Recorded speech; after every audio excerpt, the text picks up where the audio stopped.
Welcome, and so nice to be talking again before another wonderful conference. So would you like to tell us a little bit about yourself, Jesvir, and how you came to start these online discussions and presentations? Because I think we're all loving every minute of them.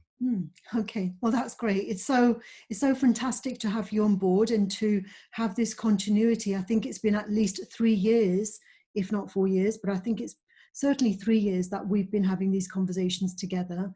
And I started the conferences 4 years ago, in fact. The first one was in 2017. And the reason I started the conference at that time was because I was doing my PhD research into creativity, and as part of my research, I wanted to attend some creativity conferences. Now, all the creativity conferences that I could find were either they were abroad or they took place at times when I was teaching and I couldn't get time off work to attend them. And some of them seemed to be very expensive. I did fly out for a conference in California where I was invited to speak for 20 minutes. A good choice. And so traveling all the way to California to speak for 20 minutes and spending, I think I went for 2 weeks in all, but still I stayed at that hotel for 3 days, I think it was, just to have that 20-minute speaking slot. Wow. I just didn't think it was a good use of my time. I didn't think it was a good use of finances, and it was inconvenient. If I wanted to go to California for a holiday, I would probably have gone at a different time to the time that the conference was scheduled. And so that's how the idea arose, to create a conference which overcame all of these barriers. And I think you and I, Glenn, we would probably agree that creativity is often a response to adversity. It's a response to obstacles. They say necessity is the mother of all invention. Absolutely. So I created what I needed. I created something which was virtual, so that I made sure that it was free, so that no one could say, oh, it's too expensive to attend, and it could be accessible whenever the person is available. Because very often people have to make a choice between, do I spend time with family at the weekend or do I go to this conference?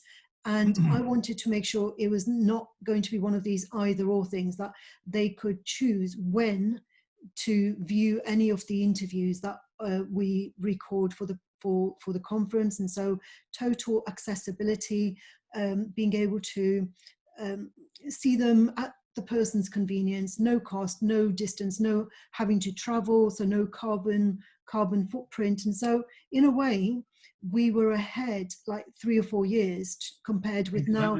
Everyone is forced, during the pandemic, everyone is forced to do everything online.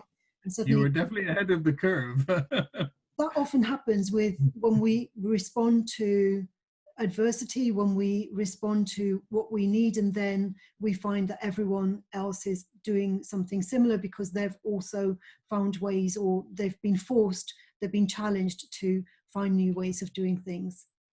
So that was the beginning of it. And so it was, again, leading into the theme for this year about presence. It was about creating something which wasn't already there. So making something happen, building something from nothing. So, And the other two, Emergence and Impact, which comes naturally from presence, I presume? Well, the other thing about presence is that this is this book called Presence, written by Peter Senge. Lovely. I like Senge, great guy. Peter Senge, he's very good, and he uses a systems thinking approach to management, which I use a systems thinking approach as well. I've trained with Professor Fritjof Capra, who's one of the leading advocates of systems thinking, and having done the course with him and having done ongoing seminars with Professor Capra, I did interview him 2 years ago, and I'm interviewing him tomorrow, in fact, for this conference. Oh, is that coming on our conference? That's wonderful. Wonderful. Sorry to interrupt. I was supposed to interview him 2 weeks ago, but then because of the California fires, he was one of the people who had to be evacuated. And so our appointment was postponed until tomorrow. So so yeah, he's Wow. one of the heroes of systems thinking. And so again, that the presence theme emerged from these influencers, these advocates of creativity, where they talk about complexity theory and emergence. And emergence is usually something which is unforeseen, unplanned, and so there's a strong relationship between creativity and this concept of presence, in a way that we cause an impact, and that there are feedback loops that feed into transform our presence, I suppose. And I think one of the interesting things for me, and you may comment on it or not, is the unseen, unforeseen results from something that, you know, we have a great idea, and then you know, we try it out, and there are unforeseen things, which I would imagine that sounds a bit like emergence, but you know, I'm jumping the gun a bit. But and I think the professor has been quite active too in physics. I think, did he do something to do with physics? I seem to remember that he was quite a renowned professor in that as well. Yeah. So yeah, that is fascinating. I'm sure we're all going to really enjoy the conference. So would you like to tell us, do you want to talk a bit about impact first before we go into the detail of each one? Yes, and you're right about Professor Capra. He is a physicist, and he's a renowned worldwide international scientist, and he wrote the book called The Tower Physics back in the 80s. Right. Yes, I remember that, yes. He wrote The Tower Physics back in the 80s, and then over the last, 30 years, 40 years, his own writings have evolved and emerged, and he wrote a book called The Systems Thinking, the Web. First of all, he wrote The Web of Life, and then he wrote a book called Systems Thinking, A New Perspective. You know, he co-authored that with somebody else, but I will be speaking to him a bit more about that during the conference call tomorrow. Wow. So, but last time I spoke to you, Glenn, I did talk about digital stories and the presence of digital stories and the importance of digital stories. And so I just wanted to, before I go into impact, talk about the fact that since my last meeting with you, I have written this book called Books of Stafford, and it's following on from this, the digital stories aspect. And this is a physical book, The Six of Stafford. It's a story, a photo story of the Sikh community in Stafford over the last 70-year period. And so this is another example of presence, because a written story about the Sikhs of Stafford didn't exist previously, and now it does. And the people who are featured in the book, their presence is made apparent, it's made visible. So people who were invisible are made visible, you know, so that has a transforming impact, doesn't it? You know, absolutely. And I'm really fascinated by that, because, you know, when you look back at history, normally it's about buildings and, you know, people's activities, and rather than focusing on the people themselves and what impact they've had. That does come up, but, you know, I'm fascinated by history, but that sounds absolutely amazing, because I think if you look at the Sikh community, they're incredibly, they've been very active in integrating into British society, which, and they're a great model as far as I'm concerned. So that's wonderful. And is that a book that you've published? Yes, I published it. And so it took me about 18 months to write it and to do the photographs. And well, when I say published it, just the first draft has been published so far.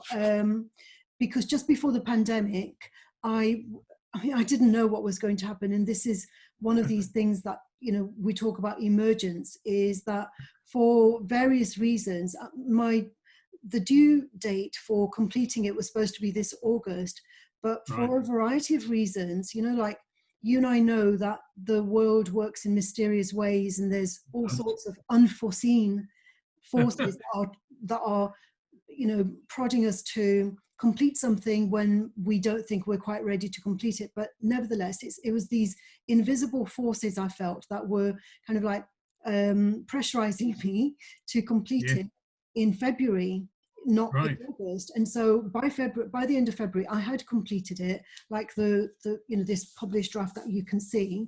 And Yep. by March, I was able to go to the Gurdwara in Stafford, and I presented 15 copies of these books to the, you know, to the committee members, those people who were most involved in keeping the Gurdwara going. Mm-hmm. And then the pandemic happened, and I just keep thinking, well, you know, the timing was just so perfect that it happened the week before lockdown. You know, if I'd waited one more week, I would have, all these months, you know, they wouldn't have, I wouldn't have had this, the pleasure of being able to show them the completed version of it, or the almost completed version. So that was an example of emergence for me, that these different variables, you know, came together, and the synergy, the synchronicity, it kind of happened to put me in the right place at the right time and to complete this project. Yep. Not when I'd planned it, a long time No. before I'd planned it, you see. So, Yeah. and this is the other thing about emergence in contrast to planned goals. If I had Yes. stuck to my milestones and my planned objectives and my planned goals, this book would not have been completed in February. But because I Yeah. was receptive to these invisible forces, I suppose, it became ready and available at the right time. Can you remember one or two that really, that the synchron? I mean, I think it's so interesting, the word synchronicity, and you know, the prods that you were getting. Can you remember one or two that really did you? I mean, you're saying you took notice of them. Can you remember one or two that really drove you to do it so early? Yeah. Well, some of them were to do with family, you know, and it was the fact that my brother's been president of the Gurdwara for since the 80s, and Right.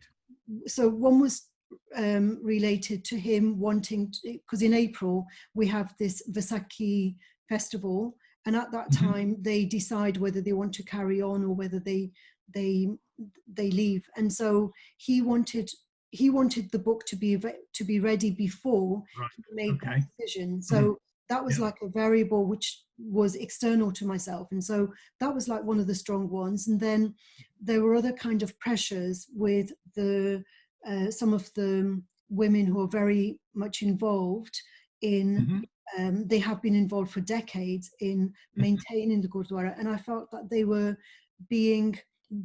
being acknowledged enough. And I Right. wanted to present them with something, because I've got very good photographs of them doing their seva in the kitchen Yes. and everything. And Yeah. because of these kind of conflicts, I wanted to do something good to alleviate that conflict, and put something positive in its place by Right. making them proud of what they had achieved, you see. Right. So it was pressures like that, and it was like, you know, several other things like that that forced me to come up with this tangible, you know, a tangible piece of a catalyst for change or for transformation, that it had nothing to do with the conflict, but it could alleviate the conflict, Right. because instead of there being these undermining factors, there was, in contrast, there was something that elevated people. There was something that made them feel proud, something that made them feel connected. That was the Right. most important thing. So the story, the book, served to create these relationships of cohesion, where people could see where they Mm-hmm. fit in that jigsaw Right. puzzle, and that everyone has a place in that jigsaw puzzle, Okay. and we all Yep. fit together in it. And so that, I think, is one of the most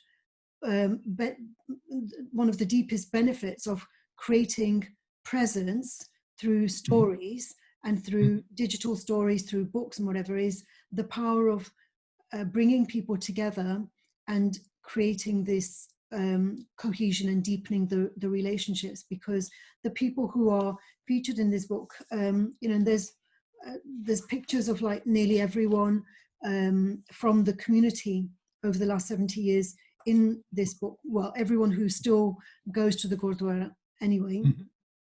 That that presence, you know, maybe it will inspire them, it will encourage them to contribute a bit more, because they can see their role in it. Their role has been made visible, rather than them being on the sides. They're central. You know, they've become protagonists rather than they've become protagonists rather than the extras.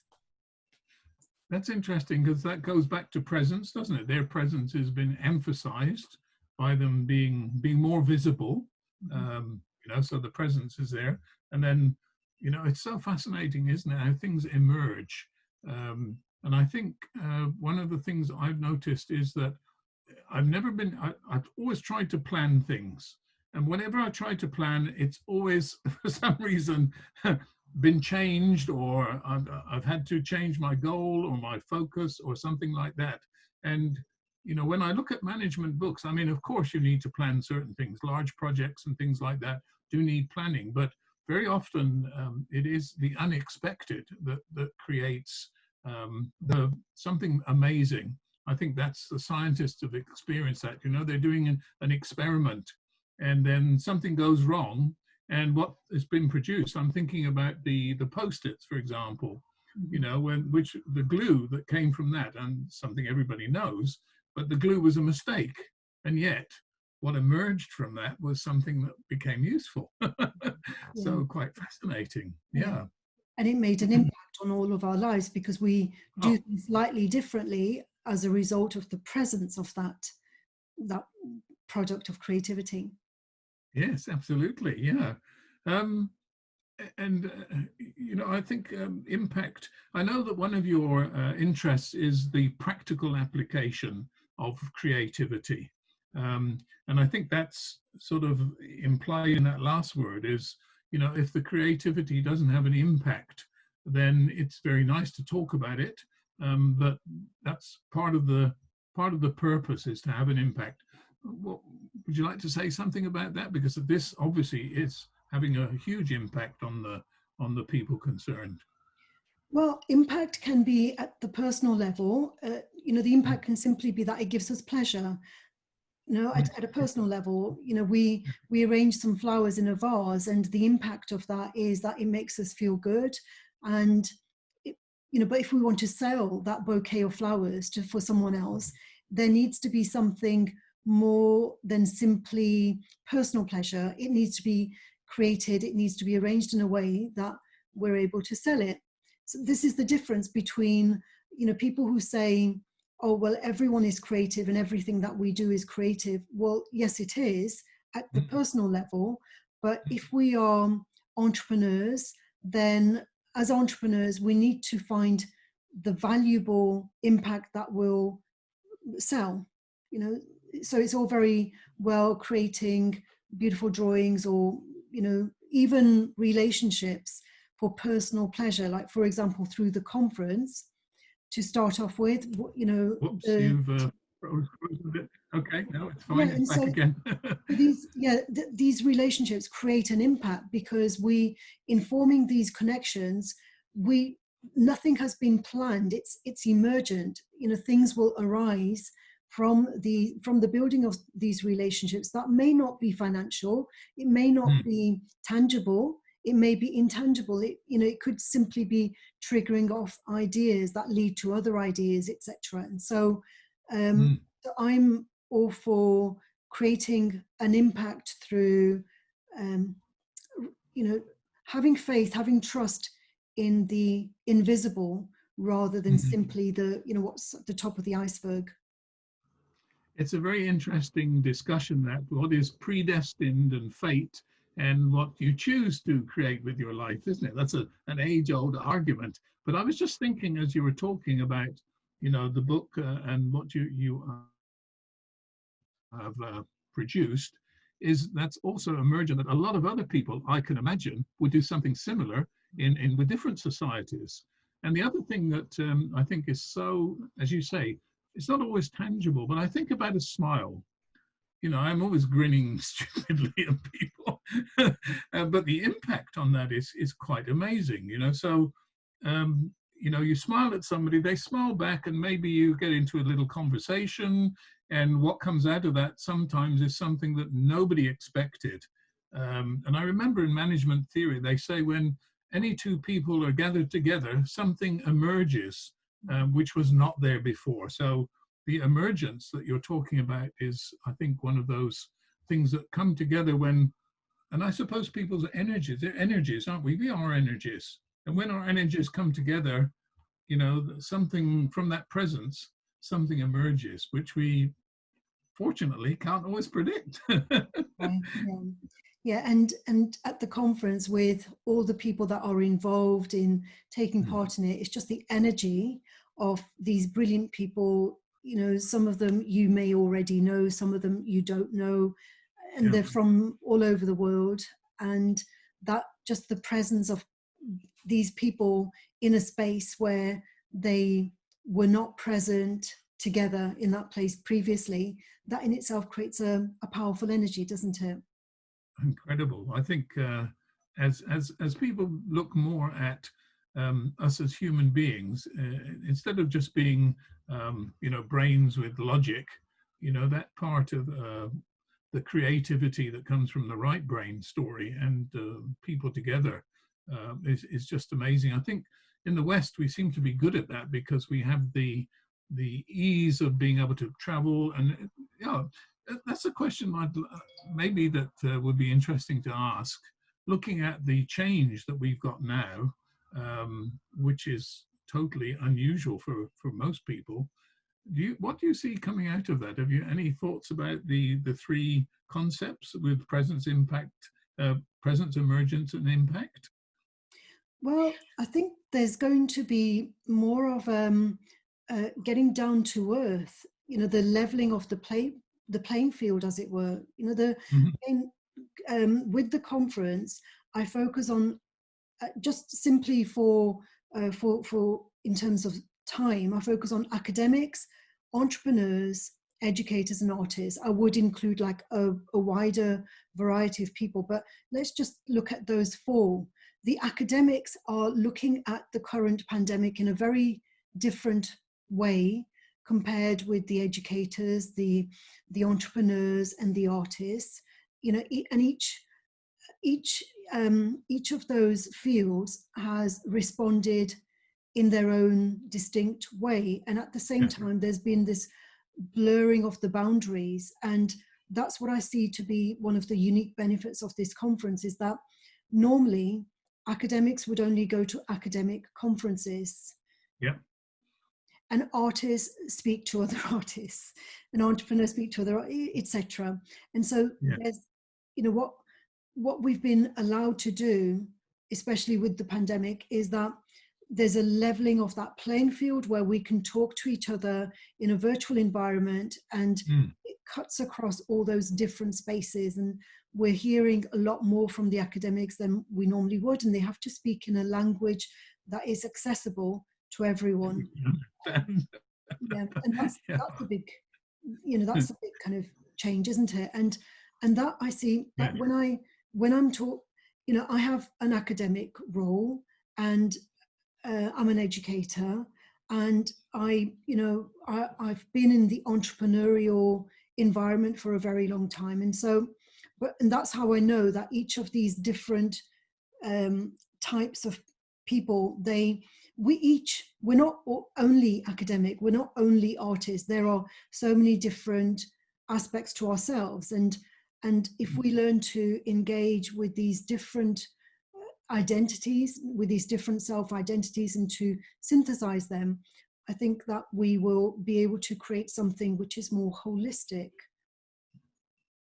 I think the impact of Zoom, for example, has been the emergence of Zoom as a tool, for example, has been an amazing thing for a lot of people who probably would never have used it before, and who would have been camera shy maybe, So you hear so many people who say, I would never have done this before, and yet it's working nicely for me. So that's an emerging thing which nobody planned. We didn't expect some people were using it, but most people didn't. How would you recommend people to get the most out of this conference? Out of the conference is just to be open to learning. And I think there's a big difference between presenting what we already know and being receptive to what we don't know. Right. very often at conferences, people are wanting to pour out what they already know. And it's Yes. like, well, let it be a conversation so that we're not only kind of telling people what we know, but we're receiving what we don't know. We're open to what we don't know. I think that's really important, and that's where I talk about the leveling of the playing field. That Right. like as you know, most of the people that will participate at my conferences have got something to contribute. They're not going to be passive listeners like extras. They are at the heart of it rather than on the boundaries. Whereas when we go to conferences in the physical space, a lot of people are simply in the audience, and we have like a keynote speaker, maybe 3 keynote speakers, and others who are who've got like 15-20 minute presentations, but the majority of people are simply there to listen. Whereas I wanted to reverse that. I wanted the majority of people involved with these conferences to be speaking, to be sharing their own expertise, because each one of us have got our own expertise. And I think access to each other is also much easier with the type of system or type of conference that you've put up. And I remember from last year, there were some follow-up discussions where people could connect with each other if there was a common objective, which was something I found really valuable, and looking forward to that again, of course. And I think you've set up some groups where we can actually... Yeah, that's right. So this year I'm going to do the same. So every month we will have one Saturday every month we'll set up 2 creativity masterminds, one in the morning, so that the Australians and those who are in Singapore and so due to the time difference, they can attend the morning one, and we'll have an evening one so that those in the USA can attend those as well. So we'll probably have a creativity mastermind at 10 a.m. and one at 7 p.m. one Saturday a month. And let's see what emerges from that. Yeah, I think I'm getting more and more with the huge challenges that we have. I'm really thinking and hoping that people will get together and and talk about the possibilities rather than a lot of the discussions are about how terrible it is and how we're going to get back to normal. And I think most of us know that that's not going to happen. Normally, it's not going to come back again. So how can we as a group, how can we react with each other to create something which is better, which is forward thinking? And I think your conference and our participation could very well be something which, from hopefully that emergence will happen. We'll come up with some amazing thing, and everybody go, oh, the new way of living.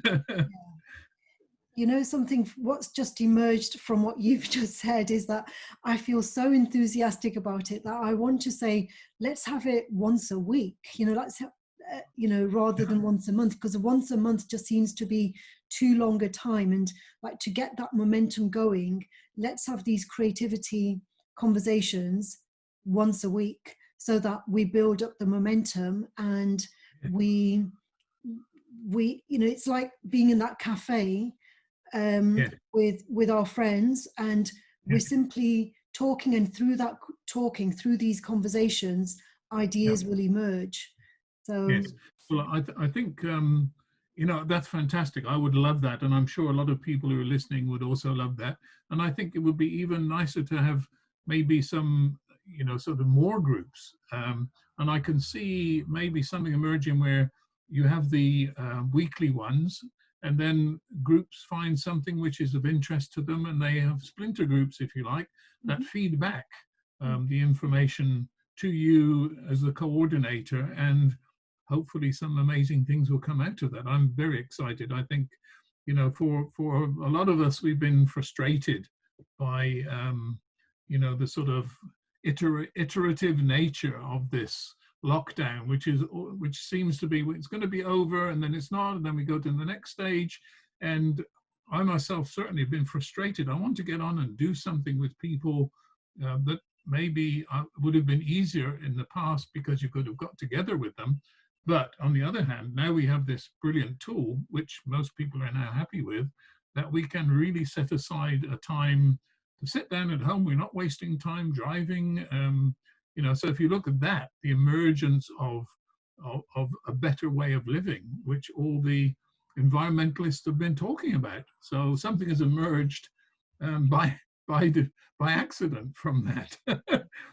So I think that's a wonderful idea. Yes, I'd certainly, and I'm sure a lot of people will be happy to join in more regularly, because we can remember then what the theme was, and things will happen in the week that we can add to that. Yeah, because the core value that brings us together is creativity.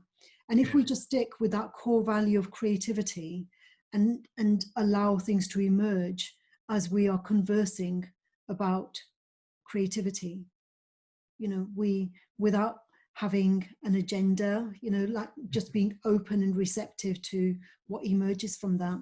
So I think, Glenn, that is what I will, you know, it just seems like a big thing to commit to once a week. But even if I can't make it, as long as they are set up, that self-regulating groups, if you like, that keep feeding back the general thing to you, you know, to the system. And they always say, don't they? I do some writing. They always say, if you have an idea, write it down, because you might forget it, and it happens, doesn't it? Well, we've recorded this. We have. Thank goodness. Yeah, I'll commit to that. And as I say, if one Saturday I can't make it, we can't make it, it doesn't have to be reliant on everyone being there, as long as the space has been created. So I will commit to creating those Zoom meeting rooms, so twice on a Saturday, like one in the morning, one in the evening, and it will be weekly. So this is the beauty of what has emerged in this conversation with yourself, because previously it was going to be once a month, but you've inspired me to I think a lot of us will enjoy that, because it's nice to also feel some movement. And maybe once a month, I know when we have committee meetings, you know, when we're involved with that, you sort of look at your thing and you think, what was it we were talking about? Whereas once a week, it's in the consciousness, and you know, people can contribute. I had this idea during the week. Wow.